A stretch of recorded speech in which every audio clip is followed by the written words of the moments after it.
नमस्कार, India report में आप सभी का स्वागत है। महागठबंधन की तरफ से बिहार चुनाव में कौन सीएम पद का उम्मीदवार होगा, इस पर पूरी तरह से सस्पेंस खत्म हो गया। तेजस्वी यादव को सीएम पद के उम्मीदवार के तौर पर महागठबंधन की तरफ से ऐलान कर दिया गया। साथ ही साथ डेप्यूटी सीएम के तौर पर मुकेश सहनी का नाम भी सामने आ चुका है। ये सस्पेंस लगातार बना हुआ था। महागठबंधन में इस बात को लेकर तकरार भी लगातार चल रहे थे। राहुल गांधी की तरफ से साफ तौर पर कहा गया था कि जब नतीजे आएंगे उसके बाद कौन होगा सीएम पद का चेहरा, कौन हो सकता है, इस पर चर्चा होगी। लेकिन अशोक गहलोत की एंट्री होती है बिहार में। इसके बाद महागठबंधन में इस बात को लेकर जो तकरार बनी हुई थी, इस पर पूरी तरह से मामला खत्म होता नजर आ रहा है। सस्पेंस खत्म हो चुका है और तेजस्वी यादव के नाम पर, यानी कि सीएम पद के उम्मीदवार के तौर पर महागठबंधन की तरफ से उम्मीदवार के तौर पर उन पर मुहर लग चुकी है। लेकिन तेजस्वी यादव सीएम पद के उम्मीदवार महागठबंधन की तरफ से जो ऐलान किया गया, इसके बाद इंडिया रिपोर्ट की तरफ से कुछ जाति विशेष के लोगों के बीच में इस पर चर्चा की गई कि आप लोग इस फैसले को, इस ऐलान को किस तरह से देखते हैं। तो उनके अंदर से जो चीजें निकलकर सामने आ रही है वो बहुत ही चौंकाने वाली बात है।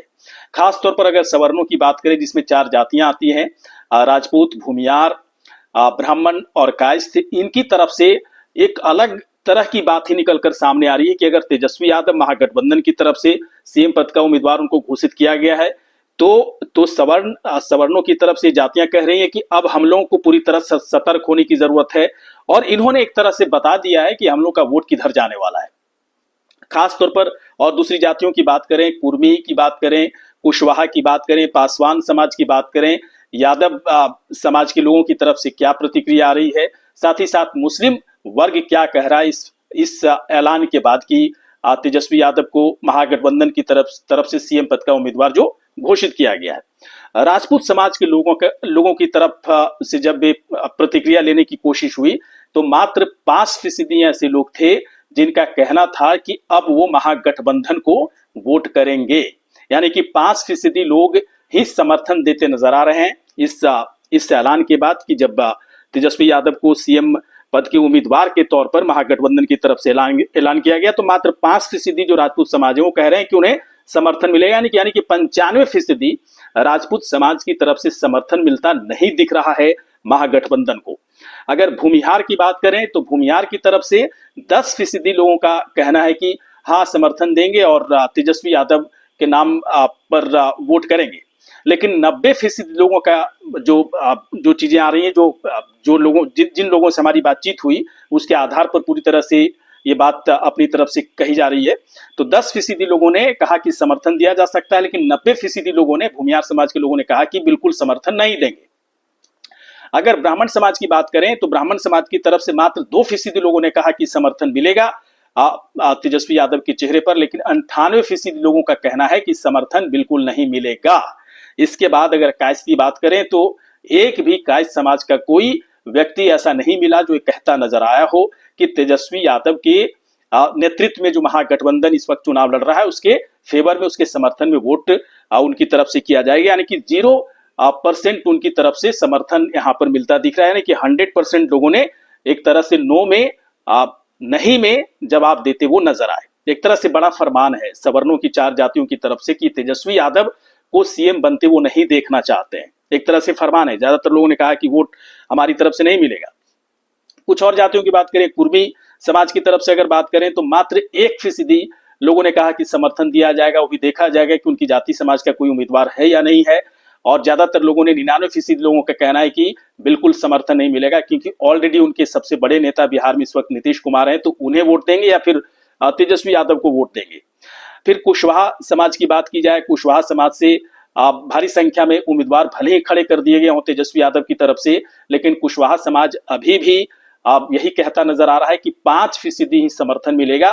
बाकी जो 95% जो कुशवाहा समाज के लोग हैं वो समर्थन देते महागठबंधन को नजर नहीं आ रहे हैं तेजस्वी यादव के नेतृत्व में। पासवान समाज की तरफ से मात्र 3% लोगों ने कहा कि उन्हें आप समर्थन दे सकते हैं, लेकिन ज्यादातर यानी कि 97% लोगों ने कहा कि बिल्कुल समर्थन नहीं मिलेगा, क्योंकि चिराग पासवान जब हैं एक बड़ा विकल्प उनके लिए है, तो फिर आप तेजस्वी यादव को किस तरह से और क्यों वोट देंगे। यादव समाज की तरफ से जब ऐलान हुआ तो यादव समाज में सबसे ज्यादा भ्रम था महागठबंधन को वोट करने का, नहीं करने का, तेजस्वी यादव सीएम बनेंगे नहीं बनेंगे। लेकिन अब ऐसा लग रहा है कि इस ऐलान के बाद यादव समाज के वोटर्स में एकजुटता सबसे ज्यादा दिख रही है और 90 से 95% यादव समाज के लोगों ने कहा कि तेजस्वी के नेतृत्व में जो महागठबंधन चुनाव लड़ रहा है उसके नेतृत्व में वोट दिया जाएगा और 90 से 95% यादव समाज के लोगों ने हाँ में जवाब दिया कि तेजस्वी यादव के नेतृत्व को उनकी तरफ से भरपूर सहयोग मिलेगा। एक और मुस्लिम समाज की बात करें जिसके बारे में सबसे ज्यादा कहा जा रहा था कि बड़ा पलायन होता दिख रहा है, आरजेडी से छिटकते जा रहे हैं, एमआईएम की तरफ उनका बड़ा पलायन हो रहा है और ऐसा शायद थोड़ा सा कम दिखता नजर आया इंडिया रिपोर्ट की तरफ जो पूछा गया। तक करीब 60% मुस्लिम समाज के लोगों ने कहा कि नेतृत्व तेजस्वी यादव के नेतृत्व में अगर महागठबंधन चुनाव लड़ रहा है, जैसा कि अब ऐलान भी हो चुका है, तो 60% लोगों ने कहा कि हाँ सो तेजस्वी यादव के चेहरे पर वोट दिया जाएगा।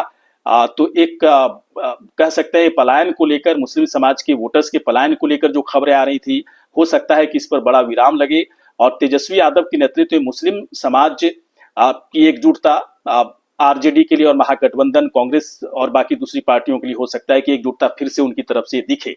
तो इस तरह की बातें निकलकर सामने आ रही है, यानी कि अभी भी मिला जुलाकर तेजस्वी यादव के लिए सबसे अच्छी खबर यही है कि यादव समाज के वोटर्स और मुस्लिम समाज का जो वोटर्स है अभी भी उनके साथ भारी संख्या में है। वैसे मुस्लिम समाज के वोटर्स में थोड़ी गिरावट देखी जा रही है, लेकिन अगर सवर्ण वोटों की बात करें, भले ही भूमियार समाज से उन्होंने ज्यादा टिकट दिया हो और अगर कुशवाहा समाज की बात करें तो उस जाति के भी अच्छे खासे उम्मीदवार उनकी तरफ से ऐलान किए गए, लेकिन इसके बावजूद सवर्ण की तरफ से कहा जा रहा है कि तेजस्वी यादव के नेतृत्व में महागठबंधन जो चुनाव लड़ रहा है उसको समर्थन उनकी तरफ से नहीं दिया जाएगा, कम दिया जाएगा। इस तरह की बातें निकलकर सामने आ रही हैं। लेकिन चुनाव के वक्त, मतदान के दिन किस तरह के मुद्दे प्रभावी होंगे और किस तरह से वोटिंग पैटर्न दिखेगा, यह कहना बहुत ही मुश्किल है। नतीजे के बाद बहुत सारी चीजें पता चल पाएगी कि बिहार में किस तरह से जातिगत समीकरण के आधार पर वोटिंग हुई या फिर मुद्दों के आधार पर वोटिंग हुई, चेहरे पर वोटिंग हुई। ये तमाम ऐसी चीजें हैं जो नतीजे के बाद ही सही ढंग से पता चल सकेगा। आपको क्या लगता है कि तेजस्वी यादव के नेतृत्व में महागठबंधन जो चुनाव लड़ रहा है इसका ऐलान करना कितना जरूरी था? क्या इससे वोटों का ध्रुवीकरण महागठबंधन के लिए होगा? यादव समाज में भ्रम टूटेगा? साथ ही साथ मुस्लिम वर्ग का जो बड़ा वोट बैंक जो पलायन होने की एक बड़ी आशंका लगी हुई थी उस पर ब्रेक लगेगी?